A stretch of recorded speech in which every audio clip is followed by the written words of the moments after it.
We can start the second part of our symposium. It's really easy for me to introduce Roger WEISS. Why? Because Roger WEISS doesn't need a presentation. It's a magister for all of us, a colleague, but also a magister, especially in the study of craving and the behavioral covariates of craving and psychopathology, the craving as a psychopathology in the treatment of addiction. Roger WEISS is a professor of psychiatry at Harvard University and director of a very big research group at McLean Hospital. Please, Roger, the floor is yours. Thank you so much. It's really a great pleasure and an honor to be invited to speak at this terrific conference. And today I'm going to be talking about improving outcomes with buprenorphine, the roles of behavioral therapy and early response to treatment. So what I'm going to be talking about today, some background on clinical trials with buprenorphine, then asking whether adding behavioral therapy to buprenorphine plus medical management improves outcomes. How should we measure successful outcomes for this population? And what can we learn from the early response to buprenorphine treatment that might improve outcomes? So I'm going to be highlighting research that was really headed by three people within my research group. Dr. Alan Bailey on the left, Dr. Kate McHugh in the center, and Dr. Victoria or Tori Votaw, all extraordinarily talented young people. So just starting out, how successful is buprenorphine treatment for opioid use disorder? So when it's compared to no buprenorphine or placebo buprenorphine, it's extraordinarily successful. The prescription opioid addiction treatment study, which I was fortunate enough to lead, we had 49% of people who, while they were on buprenorphine, had successful treatment outcomes compared to between 7 and 9% of people after they came off of buprenorphine. In the study of injectable buprenorphine, Sublocade or Buvidal, 29% of people on the injectable buprenorphine had successful outcomes compared to 2% on placebo buprenorphine. So if you look at buprenorphine versus no buprenorphine or placebo, extraordinarily successful. However, 49%, 29%, there's a lot of room for improvement for each of these. And so one of the obvious questions would be, well, would adding behavioral therapy to buprenorphine and medical management improve outcomes?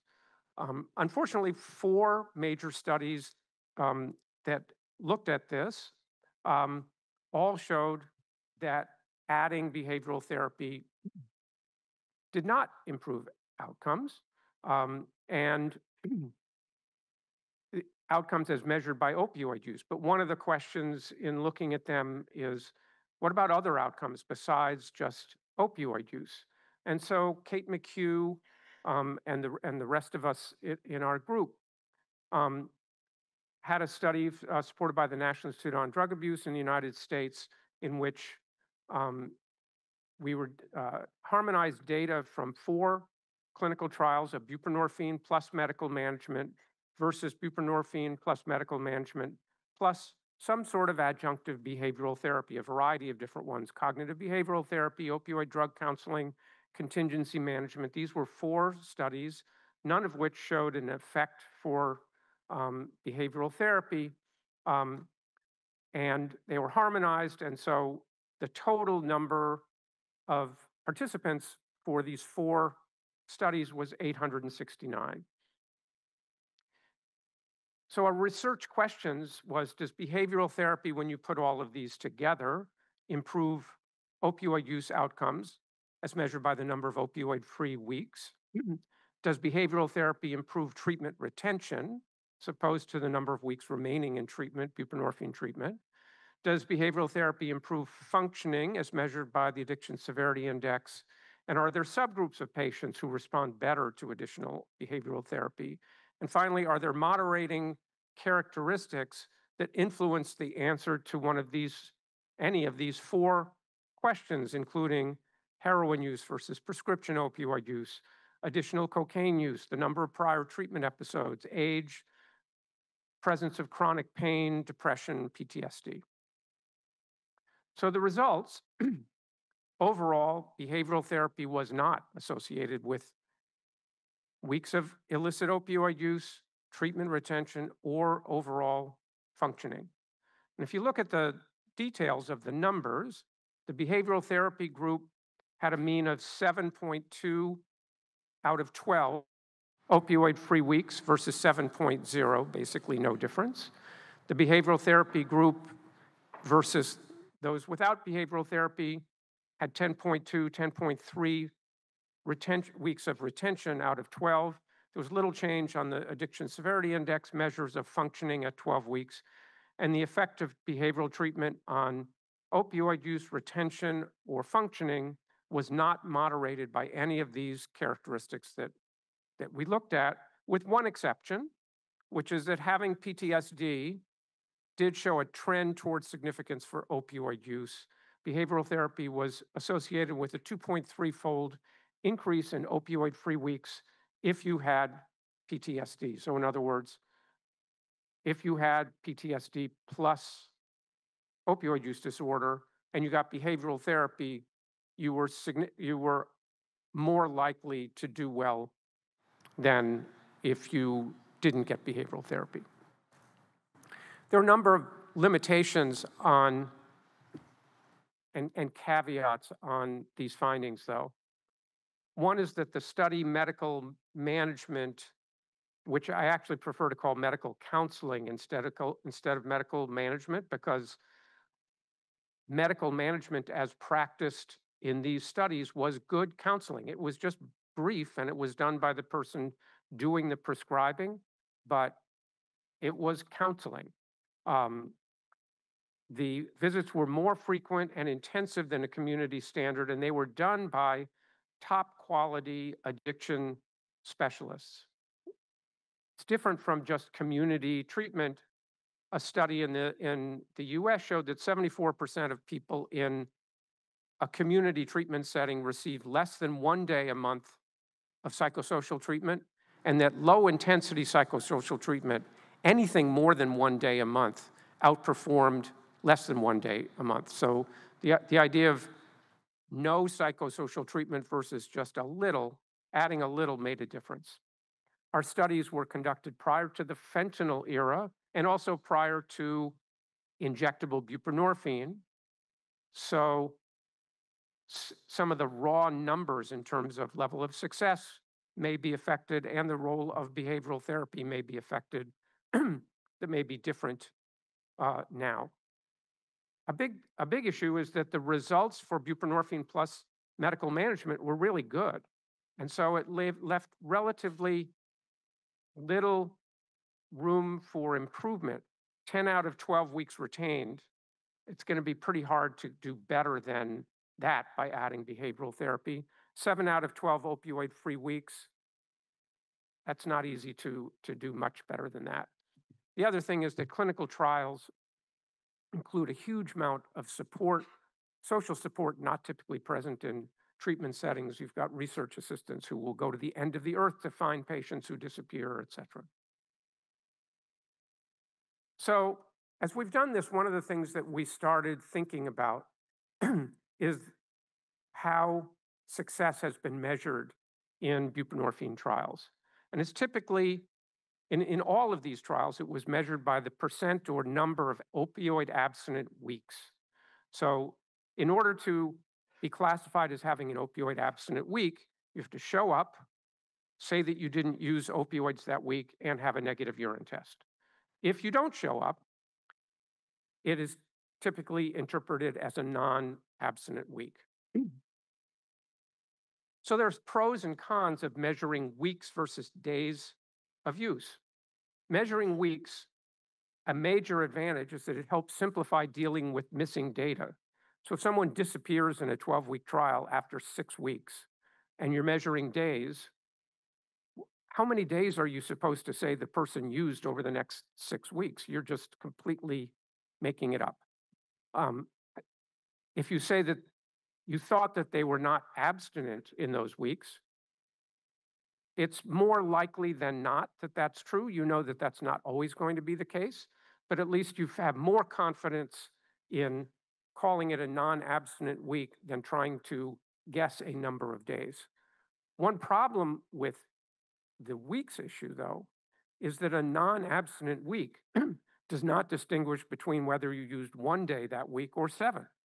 You just didn't use that week. I'm sorry, you used that week. So OUD research has typically focused on abstinence or near abstinence to denote treatment success, whether it's and examples, for example, it could be the number of abstinent weeks in a row or over a particular time period. So that for the prescription opioid addiction treatment study, success meant that in at least 3 of the last 4 weeks of the study, you were abstinent, including the last week, and a missing week was considered non-abstinent. Other studies have had similar sorts of definitions. By that measure, 43% of the patients in these 4 studies combined achieved success. What if we looked at days of use for patients whose data were not missing so that we actually know what's going on? So this was a study that was led by Alan Bailey, the person on the left in those pictures. So using these 4 harmonized data sets, we examined reduction in the days of use for people still receiving buprenorphine and attending study visits. And we compared people who would have been classified as a success versus non-success. And this is what we found. If you look at the horizontal axis, that's the number of weeks in the trial, and the vertical axis is number of opioid days per week. The blue are people that were considered successes, and the red is people who were considered not successful. And what you see is that the people who were considered successes go from, everybody starts at 6 to 7 days a week on the left side of the screen. And the blue, the people who were successful, dropped to just about 0. But the people who were, quote, not successful, dropped to 1.5 days of use a week. And they're, quote, not successful. Now, about 25% of the people,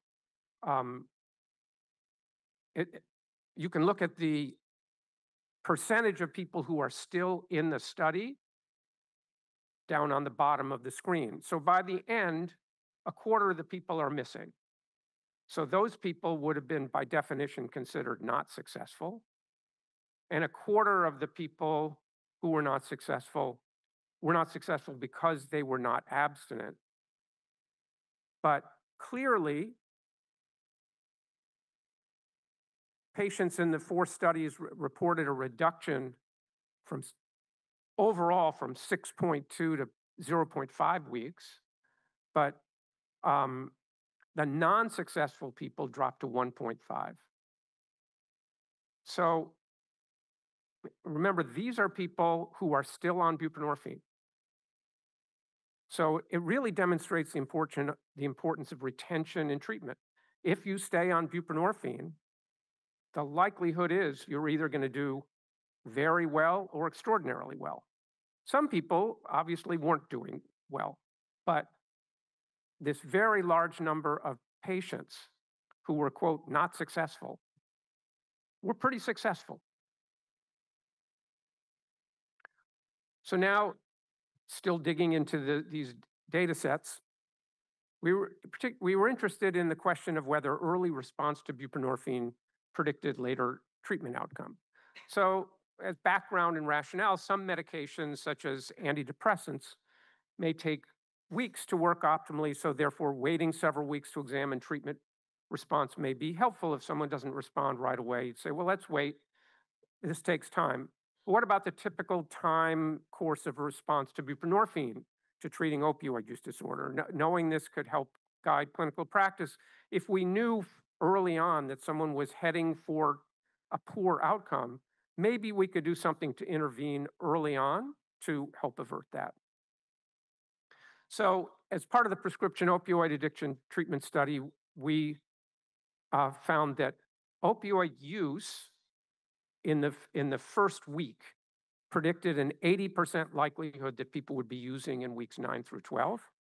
And opioid use in weeks 1 and 2 predicted a 94% likelihood that they would be using in weeks 9 to 12. So clearly, using early on was a bad prognostic sign. Opioid abstinence in the first 2 weeks predicted 56% of non-use, 44% use. So bad things can happen if you get off to a good start, but if you got off to a bad start, the likelihood that good things were going to happen was not very high. Sean Luo at Columbia University harmonized data from our study and 2 other large OUD studies. Rather than looking at success and non-success, he looked at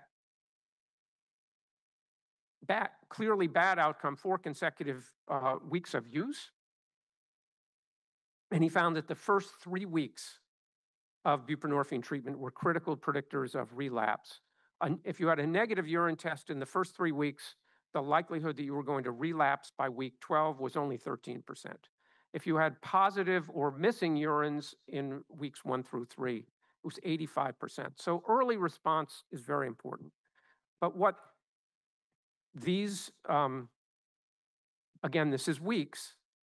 We were interested in days.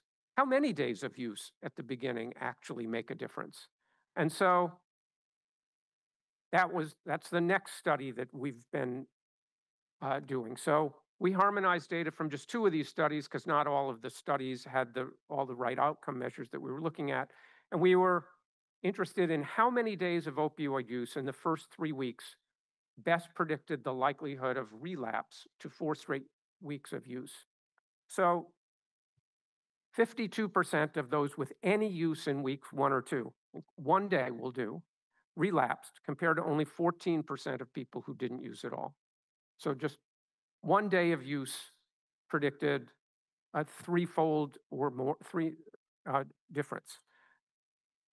61% of people with 2 or more days in the first 3 weeks combined relapse versus 17% with 0 or 1. Similar results for retention and number of opioid-free weeks.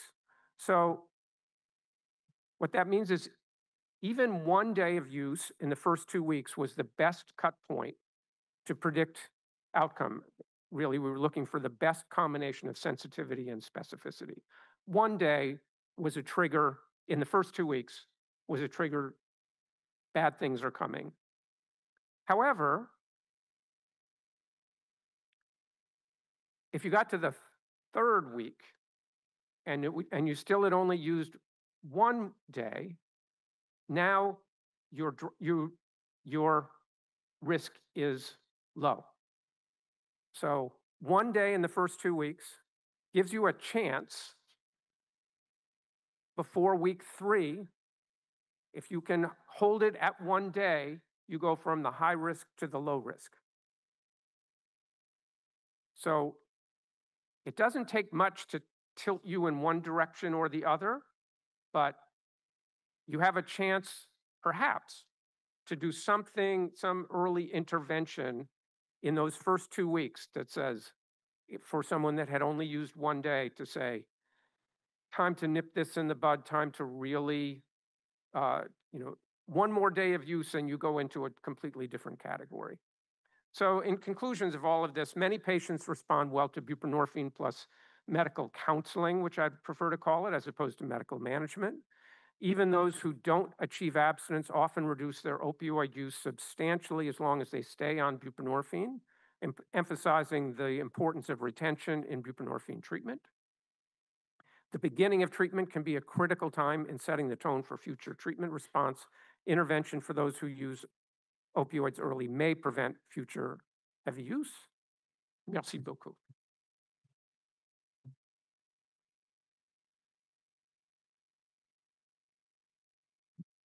Merci beaucoup d'avoir respecté le timing et pour la qualité de la présentation. Thank you so much for respecting the timing and the quality of the presentation. And now we have the pleasure to welcome Marc POTENZA, who is a professor of psychiatry at Yale University.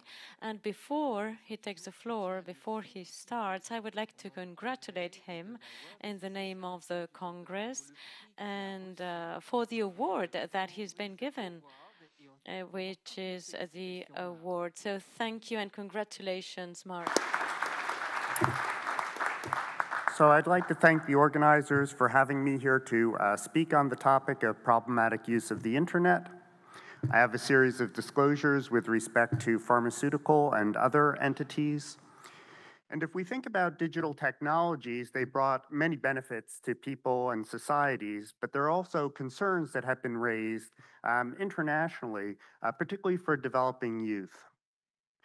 And so groups like the American Academy of Pediatrics have generated guidelines, often based on limited data, to try to protect developing youth and to provide advisory about how much screen time should be introduced and how it should be introduced at different developmental stages. So Martin Paulus and a group of colleagues, myself included, reviewed some of the data about screen media activity in youth with a focus on mental health correlates as well as the neuroscience findings. And in this article, we adopted a Bronfenbrenner model to think about the complexities going from the very person-centered basic characteristics through societal levels and over time, because events like the COVID-19 pandemic have impacted the ways in which people interact with screen media. So in order to test these models, data are important. One important data set in the United States is the Adolescent Brain Cognitive Development Study, which is a longitudinal study occurring over, proposed over at least a 10-year period, starting with children at ages 9 to 10. And over 11,000 youth were recruited with brain imaging measures every 2 years and behavioral self-report measures every year.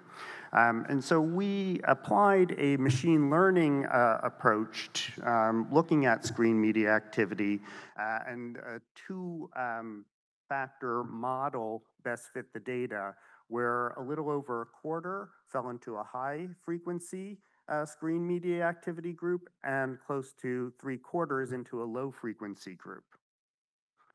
And the types of screen media consumed by the 9 to 10-year-old children were not uniform across the different domains. It was largely video-centric, where people viewed videos or played video games, with less socio-communication-centric activity. But importantly, this high-frequency group showed significant differences with respect to neurocognitive performance, behavioral problems, and measures of impulsivity and related constructs.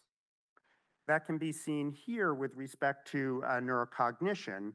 This orange-red color is the high-frequency group, the blue color the low-frequency group, and we can see that the high-frequency group at ages 9 to 10, and this pattern persisted over a several-year period, showed higher levels of impulsivity, higher levels of behavioral activation, and lower levels of IQ, both crystallized and fluid intelligence, as well as lower reading scores, lower vocabulary scores, lower working memory scores. And this is by ages 9 to 10. Importantly, from a mental health perspective, the high-frequency screen media activity group scored higher on a broad range of measures of psychopathology, particularly externalizing concerns like oppositional and conduct-related concerns, as well as ADHD. So as youth develop, there are both behavioral and brain changes that occur, particularly during adolescence, where people like B.J. Casey have proposed that subcortical brain regions involved in motivational drive mature more rapidly than cortical brain regions involved in controlling those drives. That leads to adolescence being a time of increased risk-taking. Now, in the United States, as in many parts of the world, teenagers have access to smartphones. And a recent Pew Research study indicated that 95% of US teenagers aged 13 to 17 years have a smartphone.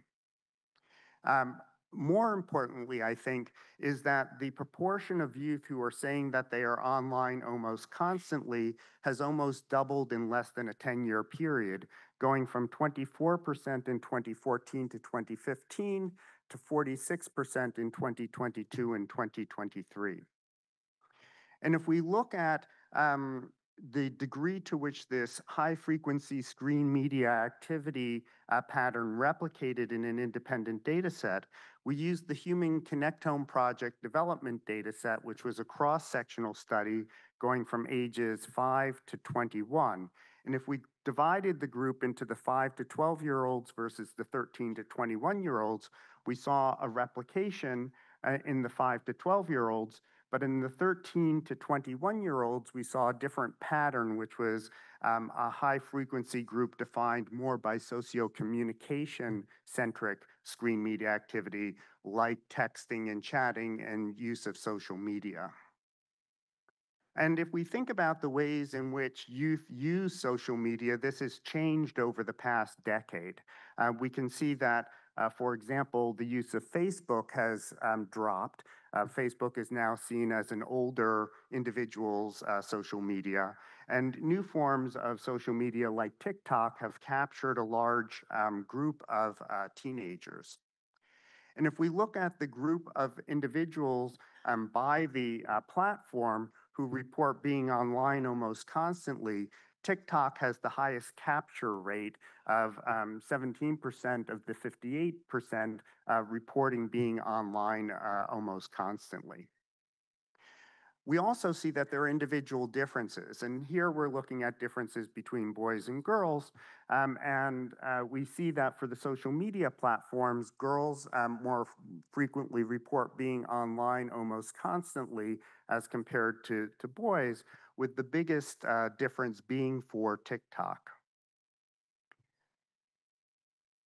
And these data resonate with what we see in a meta-analysis of largely adults, where we looked at internet gaming disorder, internet addiction, and social media addiction, where internet gaming disorder was largely male predominant, social media addiction largely female predominant, and internet addiction falling between the two.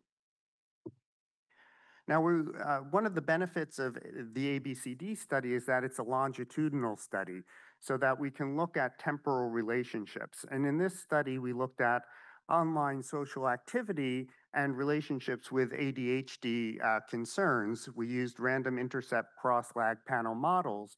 And what we found was that as the youth matured from late childhood into early adolescence, there was a directional relationship between online social activity leading to subsequent ADHD concerns, but not vice versa. And these data resonate with proposals by Jonathan Haidt and others that perhaps online activity leads to attention fragmentation. Now, looking at the sex differences, these findings were largely driven by the effects in girls, but not boys. Now, there are other concerns that are relevant to boys. This is a study out of Korea, where we looked longitudinally 1 year at-risk problematic internet use. And what we found was that at baseline, about 15% met criteria for at-risk, high-risk, problematic internet use. But going from baseline to the 1 year follow-up, 85% of that group remitted, but a new 12% emerged with at-risk, high-risk problematic use of the internet. So these concerns, while the prevalence estimates may be the same from year to year, the specific individuals affected may be changing. So we were interested in the factors that were linked to transitions.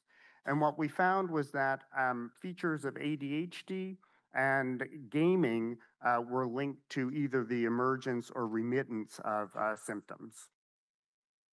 Now, these and other data have led governmental groups in the United States, the US Surgeon General, put out an advisory on the relationship between social media use and youth mental health.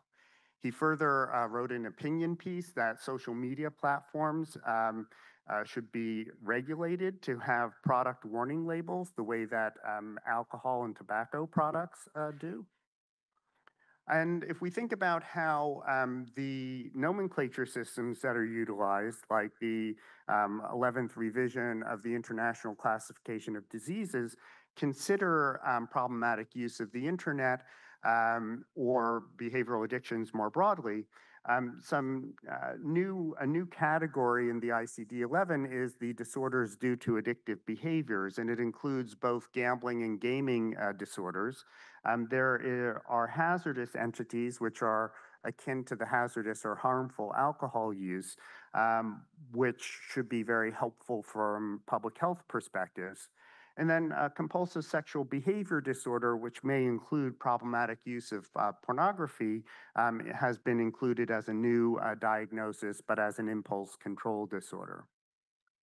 So if we think about some of the data that were driving this from a neurobiological perspective, it has been found that across substance use and gambling disorders in a meta-analysis by Marcheluchin and colleagues, that individuals during the processing of monetary rewards show blunted ventral striatal activation, which fits with a reward deficiency model and appears to be also relevant to individuals with internet gaming disorder.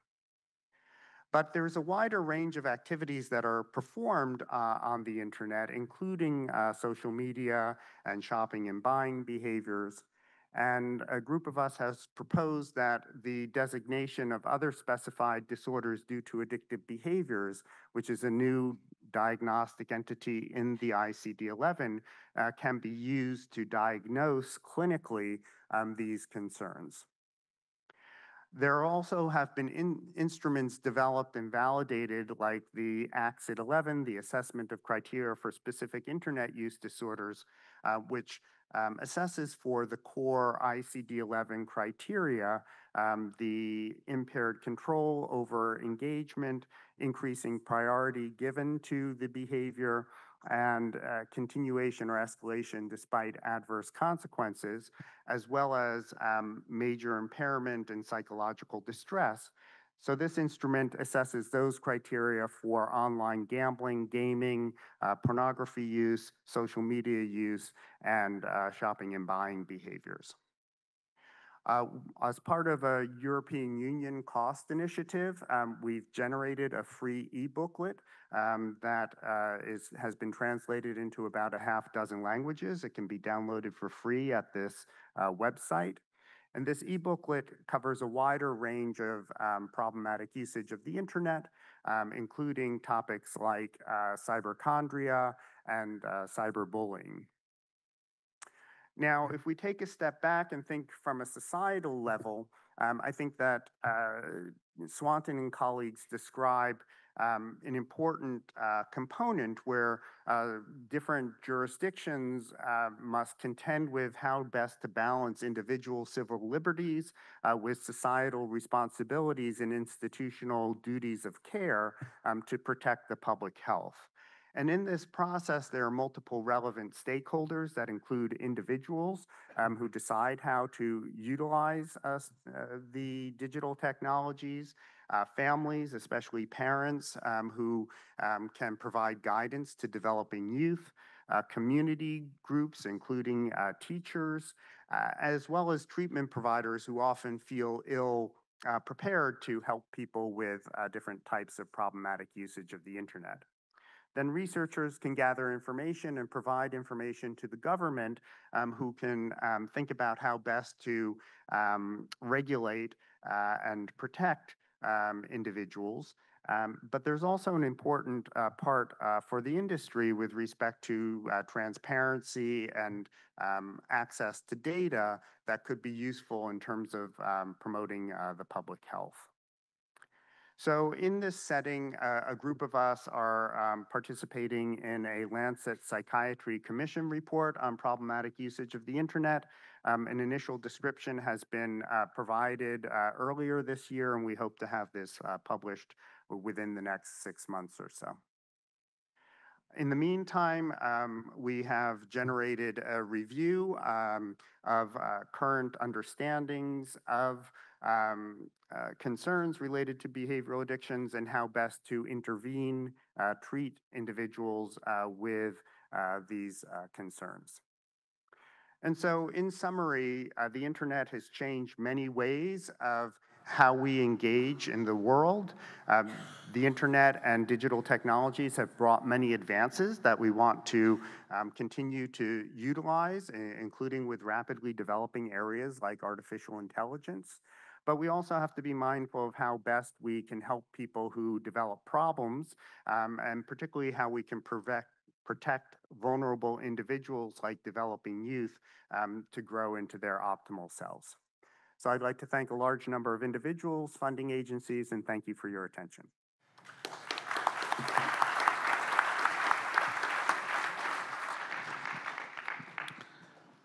Thank you. And now, a good problem, the problem of the treatment, opioid agonist treatment during the war.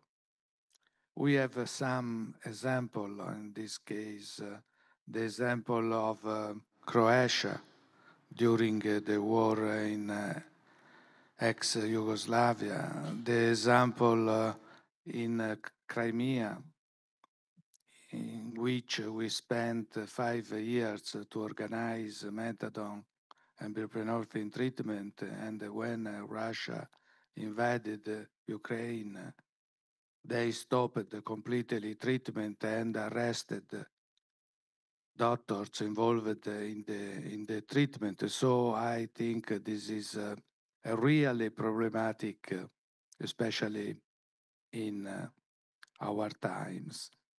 The next speaker is Gavin Bart. No, Ramzy HADDAD from Beirut. And I think that also in the area of Beirut, the situation is not so calm. Thank you very much for coming.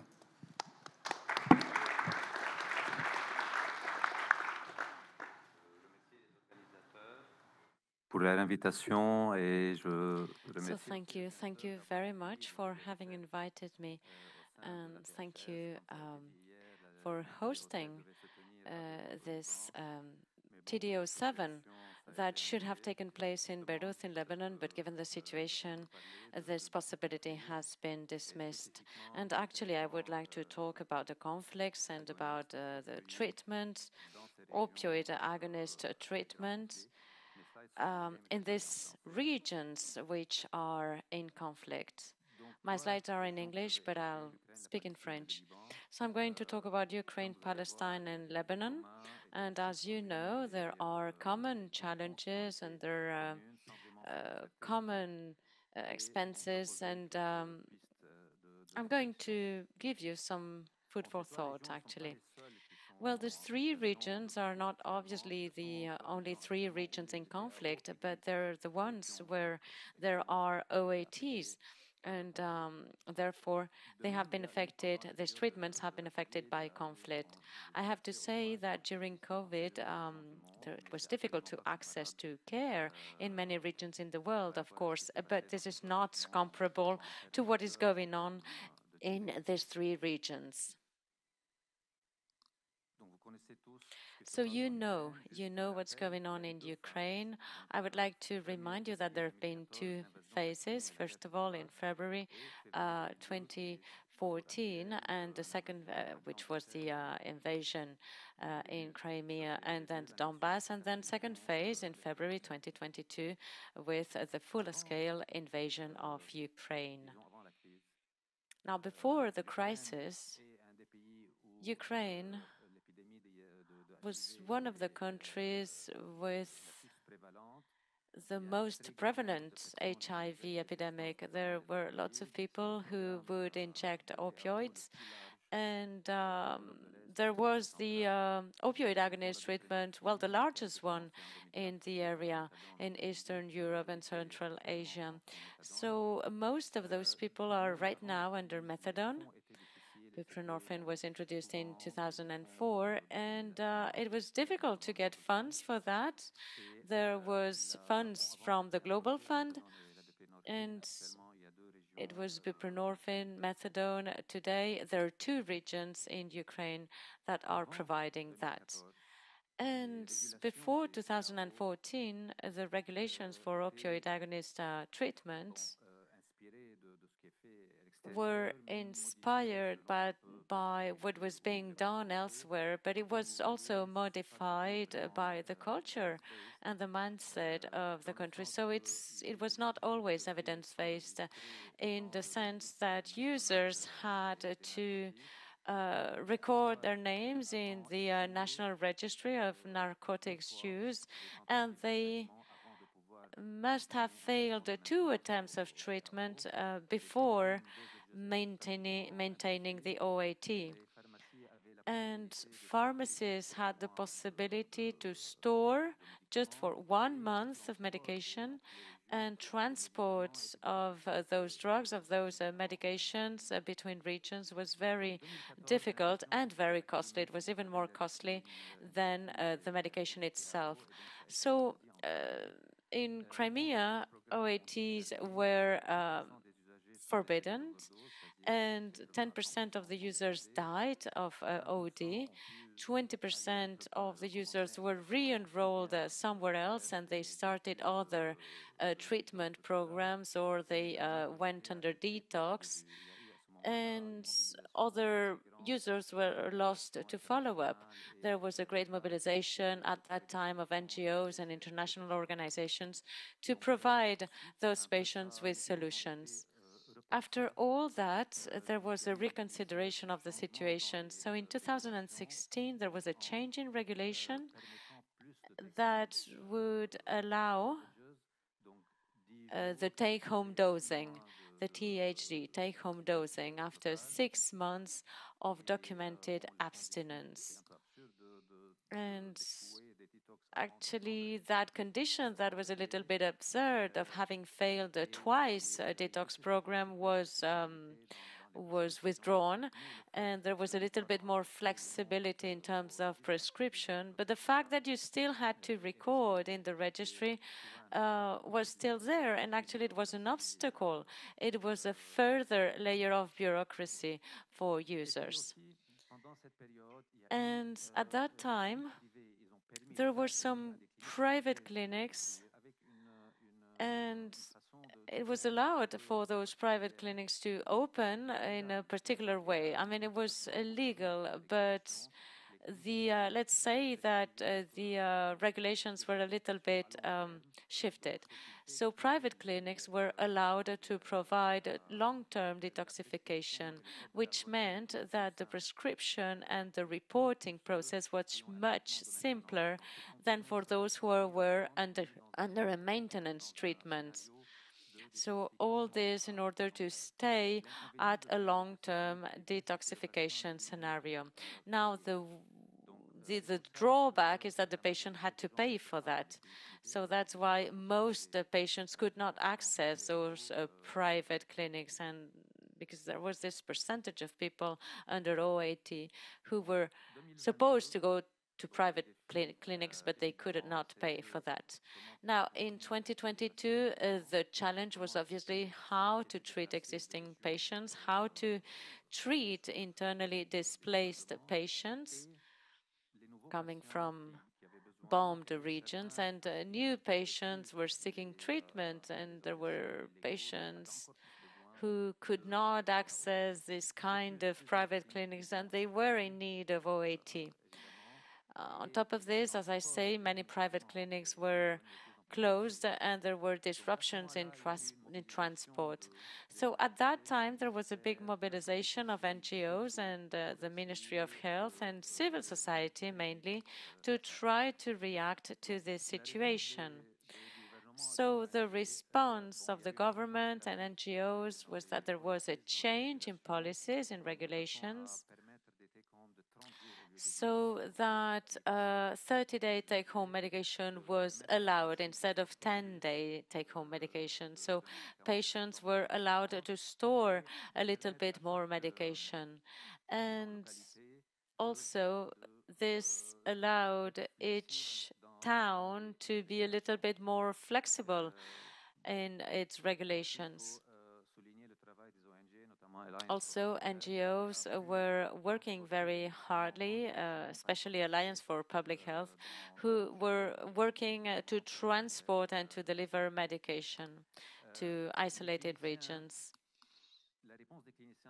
The response from clinicians varied. Even if there was enough OAT for a long period of time, certain clinicians were afraid and they reduced the doses of patients in order to preserve their stock.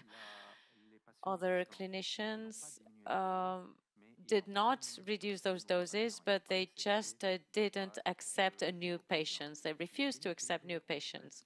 And private clinics, those that were still there, decreased their methadone dosages gradually so that there could be methadone for everybody. And patients didn't have access to those medications. And some patients were really attacking other patients in order to get access to medication, and there was a lot of tension. It was very difficult, and for prescribers and for clinicians, it was very difficult to ensure the delivery of treatment. In spite of all this, Ukraine's studies have shown that the response was positive in spite of all.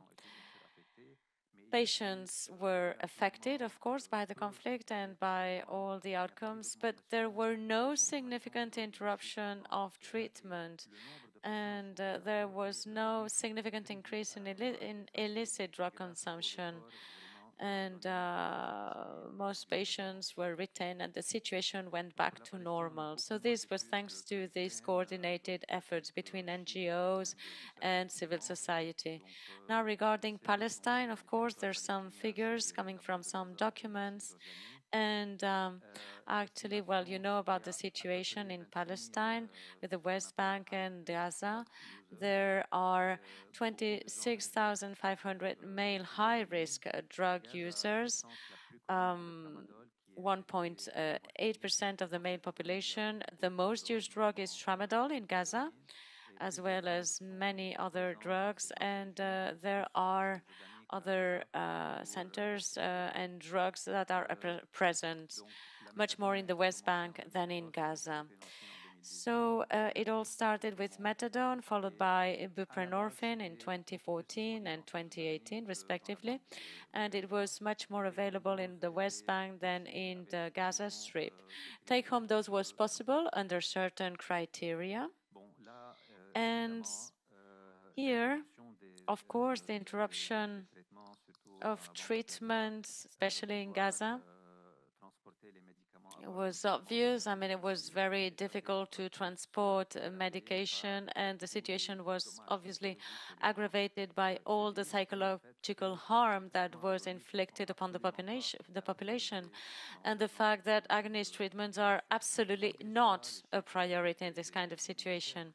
In spite of all, according to the figures of the ministry for the West Bank, because there are no figures for Gaza, there was no reduction of doses, and there were some contingency plans to try to retain all patients who are under OAT. And in Lebanon, if you go to Lebanon, you'll see that it's a magnificent country. daytime, nighttime, but unfortunately the reality is not as bright. Since October 2019, there's the highest economic crisis. There's been this explosion at the port in August 2020 with lots of damages, and then the Israeli-Palestinian conflict that has led as well to a lot of losses and displaced people. Now, before the crisis, there was buprénorphine available in Lebanon, and patients would pay for their treatment. And before the crisis, it was 200 euros per month. So you can imagine what the crisis meant. So there were all these patients under buprénorphine, and only psychiatrists were allowed to prescribe take-home doses. So the guidelines are not always very smart. And for each prescription, you need a urine test for opiates. And of course, whether it's positive or negative to opioids, well, it doesn't really matter, but you need that urine test. And 90% rate of people who are treated. Sorry, there's a sound cut. So again, medication shortages, difficulties to access, NGOs, the government, the Ministry of Health, and many associations as well, Menahra, were helping with donations of medication. Also, the French Development Agency was helping as well. So, in spite of everything, as in Ukraine, there has been no significant increase in the use of illicit drugs. Most patients were retained. However, no new patients for many years. Si je peux dire, par rapport au TAO, par rapport à autre chose. Donc, qu'est-ce qui explique? So, if I may say, what explains? Oh, we have a sound cut.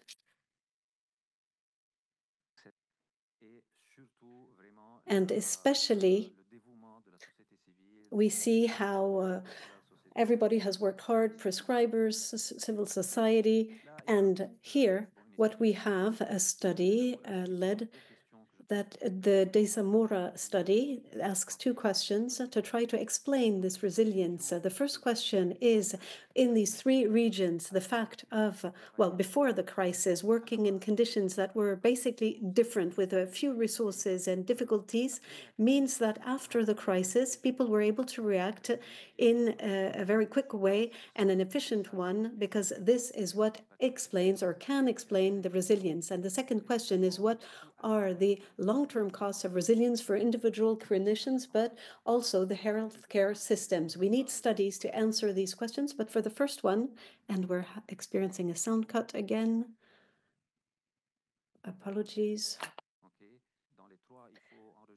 For three, we need to record, we need to list things, classify. There are waiting lists that are very long. You need a diagnosis, well, regulation that is not at the right level or very logical. There are financial resources that are missing, lacking, human resources as well. And as Plato said, necessity is the mother of invention, which means that working for many years, and in Lebanon, I think it must be the same in Ukraine and Palestine, they are living in difficult conditions. And this means that they know how to react quickly and quite efficiently as well. But nevertheless, to answer to the second answer, improvising and resilience are not sufficient. And we need policies, we need to change regulations. It's not just sufficient to say, okay, we are resilient. This document we have been working on for several years on regulations and ideal regulations and legislations when it comes to TAO that was coordinated by Olivier Simon. The key recommendations were to not have necessary previous authorizations by the government, to have a coordination between all actors and decreasing stigmatization. And you see that in the 3 regions I mentioned, most of these key recommendations are unfortunately not followed. Ukraine has changed extensively, so it's ongoing. In Lebanon, we presented a document at the Ministry of Health in order to align as much as possible around these recommendations. And Palestine, I think it's too premature. But last week, I was looking at this document published by WHO, which is OATs in times of crisis, and insisting on OATs in crisis, times of crisis, on the resilience of the community, so community-led resilience and multi-stakeholder coordination, take-home doses, increase those, increase the possibility to respond to the overdose risk that can be present, increase the possibility to provide help to people who want to go into withdrawal, and increase the psychosocial support. So we did this in a spontaneous manner during the crisis, but this remains an important document, and some of my colleagues at OAT took part in the writing of this document. This morning, Alexis Goodswell ended his presentation by quoting Albert Camus, and this is what I'm going to do as well, to say that the human being in difficult times always manages to find the right resources and necessary strength to move forward. In the middle of the winter, I learned that within me there was an invincible summer. Thank you very much.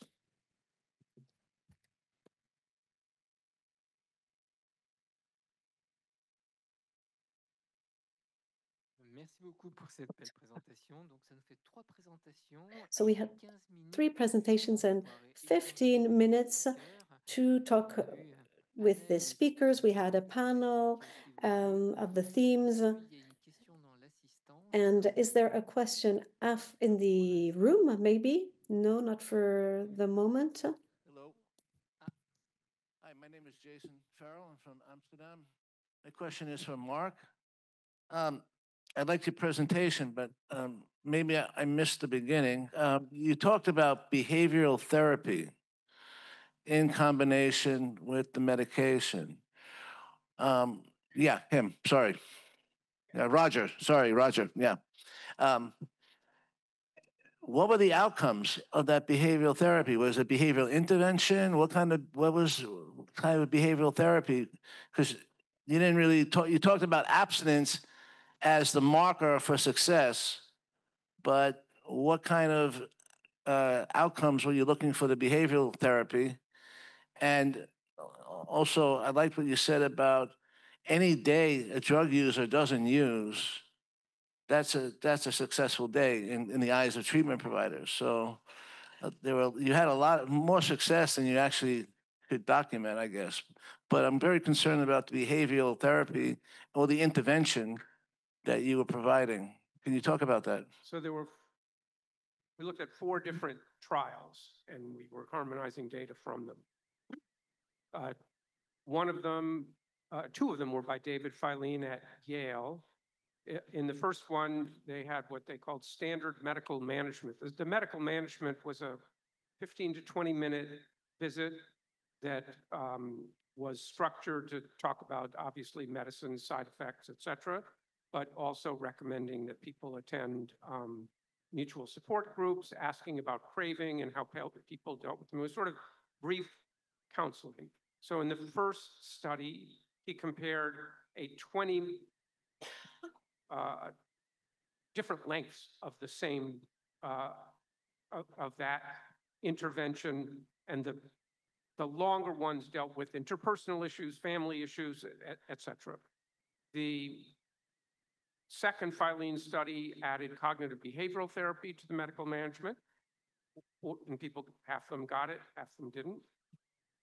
The Walter Ling study, people got either medical management alone, medical management plus cognitive behavioral therapy, contingency management, or both.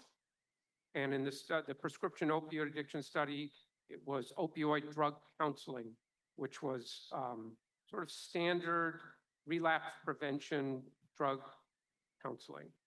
The outcome measures in all of these was abstinent weeks in sort of slightly different how many was considered successful or not. But that was really the reason that we looked more deeply at these definitions of success to look at days of use, and showed that abstinent weeks really misses something. And that combining that with days of use that showed dramatic decreases in days of use among people who were not, quote, successful was an interesting finding, I thought. Yeah. So no behavioral change markers were included. And the only behavioral change was abstinent. That Kate McHugh did, we looked at functioning as well. There were no differences in functioning based on that. Of course, the Addiction Severity Index is not a particularly good indicator of change over a 12-week period. Quality of life is something that we're looking at now to see whether there were changes in quality of life. That Dr. Bailey is looking at that as we speak. Gabrielle, thank you. Thank you. So thank you very much for your presentations. It was kind of a broad scope we got presented here. So I might start with Ramzy, with our last presenter. Yes, I agree. But, Lebanon is a beautiful country. It's very difficult to visit though, and you face a lot of problems. You were referring in your presentation of having a more liberal take-home doses. I refer to my experience in implementing a buprenorphine depot when Ukraine war started. So have you been thinking about using this kind of medication? And also referring to Roger of pointing out the non-failures, that my understanding the first week was very important. So maybe you could comment also on the dosing issue, because this seems to be very relevant, and especially in a difficult, unstable area, how to proceed with this kind of induction, the importance of the first week, and the possible continuation with the depot on for these countries. And finally, I wanted to ask Marc, referring to your first slide, what would you recommend, since having the behavioral addiction in the substance use scenario of ICD-11 and having the comorbidities of ADHD, what would be your recommendation for school teachers, or when would you start on giving advice when to start and how much you use all the online tools? Thank you very much. Thank you. When the crisis started, in fact, so buprénorphine, the stockage was very limited, so we had to decrease the doses for all patients. But then when we started having enough buprénorphine, sometimes what we were doing is increasing the dose, the take-home dose. And let's suppose that the patient is taking 12, we're giving 16, and also they can stock medication at home. Eventually, if there is another shortage or displace people or that kind of scenarios, but the main problem in Lebanon, besides the war, ADA, is the economic thing, is the price of ADA, which is not covered by any third party or the government or that kind of scenarios. In Ukraine, if I'm not mistaken, now it's subsidized by the government. Now it's covered, if I'm not mistaken.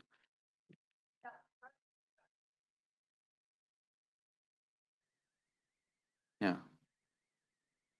I think the issue of early dosing is really important. If you look at all of the trials that were part of the study that I was talking about, were done in the period before fentanyl came to the United States, and so dosing was pretty straightforward. The target was 16 milligrams. Some people got a little less. Some people got a little bit more. And typically they get to 16 milligrams in the second day, but it isn't, when you realize how important that first week is, getting the dose as high as possible, as quickly as possible is important. But right now, there's a lot of controversy about the best way to dose people who have been using fentanyl. Some people start with very low doses. Some people think you should start with high doses. There's more of a trend toward just giving injectable buprenorphine right off the bat. It will be interesting to see how that affects that first week or the first couple of weeks. People are afraid of potentially precipitating withdrawal with too high a dose of buprenorphine early on. But you raise a very important point, which is getting the dose right early on is very important, because the early response is so important. So thank you for the question. If I'm to understand it appropriately, the question is about when to intervene. And that question may depend on the different stakeholders, like in the Swanton et al. Study. I think educating parents and adults about internet use and the effects on developing youth is one way that can start, as soon as possible. As we get that better understanding to provide that information to individuals. In terms of developmentally, when infants go to children to adolescence, I think trying to develop skills for things like emotional regulation and being able to tolerate delays in gratification are very important skills to develop early in life through early attachment processes.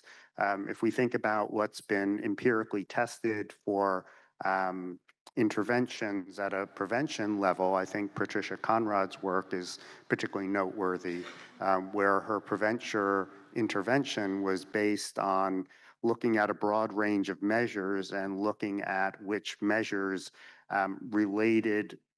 accounted for most of the variance in terms of predicting subsequent substance use going from childhood to adolescence. And there, things like emotional regulation, impulsivity were the factors that accounted for most of the variance. And so in her middle school, late middle school, like 7th, 8th grade intervention program, that's been empirically validated to blunt substance use problems in developing youth over a 5-year period, teaching individuals skills to regulate emotions, to delay gratification. Those processes are very helpful. I would imagine those are going to be helpful for screen media activity as well, because one of if one looks at the motivations for using screen media activity and those motivations that are most linked to problematic engagement, using the internet or digital devices to cope with negative emotional states is one of the most robust factors linked to problematic usage. We don't have all the data yet, but those would be my thoughts. I have a comment for Dr. Potenza. My greatest anxiety has always been in academia that I'm going to stand on the podium and give a lecture, and somebody will raise his hand and said, "Excuse me, Dr. Kemener, have you read the last issue of the Mongolian Journal of Psychiatry that just came out yesterday that pretty much dispute everything you said?" So I have a present for you, Dr. Potenza. It's Scientific American from October, which I buy for my kids who never read it. And there's an article here by Laura Edelson. She's from Northeastern Boston, and it's called "What I Wish Parents Knew About Social Media." The problem that we have here is, like in translational research, we talk about theories and statistics and whatever. How do you teach parents to handle overuse of social media? And here's the first problem. Kids are much more competitive and knowledgeable than their parents. I'm an analog guy who lives in a digital world. And they're very impatient when they try to teach their parents to use the computer or the internet or something specific. So there was a joke about it that said that a girl told her mom, don't you forget I taught you how to use a computer. And mom responded, don't you forget I taught you how to use a spoon. So the first issue is how to improve level of communication. So two of the comments here are fantastic. I'll give it to you because I read it and I finished. First of all, your teen isn't the customer, your teen is a product. Because what kids don't understand, that all this information, whatever you do online, goes to somewhere, and this somewhere send it to other potential users who would exploit your kids. So this is really something kids becomes product. The second issue is the algorithm feeds are designed to maximize usage, not well-being. So we're dealing with the enemy. This is like big tobacco, big cannabis, big whatever, and we can come with whatever we want, but we almost need to do some kind of guerrilla war to teach parents how to start at a very early age. And I'll finish by telling you I've been on an airplane and flying 5-6 hours from the East Coast to the West Coast, and there was a little cute girl, maybe 3 years old, on these plastic computers playing nonstop, and I was watching her. So father gave me a look, you know, in the United States, everybody who looks at the kid is a potential pedophile. I said, is anything wrong? And I said, your sweet girl has not stopped working on this computer for 3 hours. And he said, what can I do? If I'll take it away, she will cry. So these instruments became electronic pacifiers. We are very short in time. We leave the opportunity to Marc to answer or give a comment. Yes, I agree that this is a very rapidly changing space, and there are different generational and even subgenerational differences in terms of understanding and comfort. I also agree that we need to do a better job at understanding the algorithms and how they may be influencing decision processes and perhaps subverting free will. To that effect, there was a documentary about 5 years ago called The Social Dilemma, which I would encourage people to watch if they haven't done so already. It's a bit outdated because it's in a pre-AI environment, or pre-AI being the way that it is right now. But it does speak to the point of a number of people from Silicon Valley companies leaving the industry because the approaches that were being taken by the company didn't sit well with their moral framework. And we have had whistleblowers like Francis Naughton come forward to testify against some companies. And this has led to different regulations in different jurisdictions, including in the EU, where large fines have been levied against Meta. So this is a process right now, and how best to equip all the different stakeholders to protect individuals and to use these digital technologies that have brought many benefits. How do we keep those benefits while protecting individuals is very important, and it's changing and changing rapidly. Merci beaucoup pour la qualité des présentations. Thank you very much for the quality of the presentations of the speakers. We have all many questions to ask them. We will have the opportunity to exchange afterwards. We are going to close this section with the Professor Marie-Mani, and rendezvous for the continuation, who will continue right now. So please remain in the room. We just continue in a few moments. Thank you.